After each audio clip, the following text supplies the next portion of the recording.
కొత్త వీసీల రిక్రూట్మెంట్‌కు త్వరలో నోటిఫికేషన్ అని ఈరోజు మనకైతే వెలుగు దినపత్రికలు అయితే రావడం జరిగింది.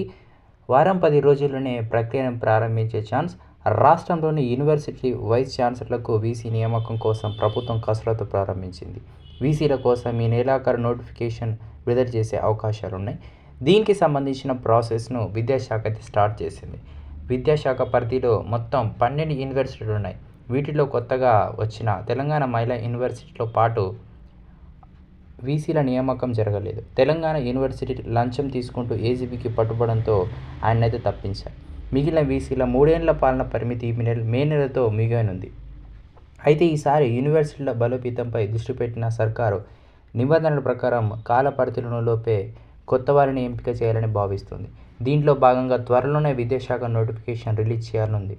హైయర్ ఎడ్యుకేషన్ కౌన్సిల్ ద్వారా అర్హులైన సీనియర్ ప్రొఫెసర్ల నుంచి దరఖాస్తులను అయితే స్వీకరించనున్నారు. వాటిని స్క్రూటీ చేసి సర్కారుకి అయితే రిపోర్ట్ ఇవ్వనున్నారు. ఈ క్రమంలోనే ఒక్కో యూనివర్సిటీకి 3 సభ్యులతో కూడిన సెర్చ్ కమిటీని నియమించినట్టు దరఖాస్తుల పరిశీలన. అర్హులైన వారికి ఆ సెర్చ్ కమిటీలో ఒక్కొక్క యూనివర్సిటీకి 3 పేర్లను గవర్నర్కు ప్రతిపాదిస్తారు. దాంట్లో నుంచి ఒకరిని గవర్నర్ వీసీగా నియమిస్తున్నారు.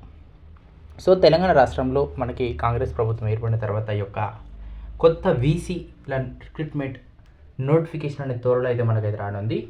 ఇది కేవలం ఒక 3 చొప్పున మనకి షార్ట్ లిస్ట్ అనేది ఉంటుంది. దీంట్లో ఒకరు మాత్రమే గవర్నర్ చేత ఈ యొక్క జాబ్ అనేది ఇవ్వడం జరుగుతుంది. సో ఇదైతే ప్రెజెంట్ అయితే మనకి వీసీల రిక్రూట్మెంట్ గురించి వచ్చిన అప్డేట్ అయితే ఇదే ఉంది.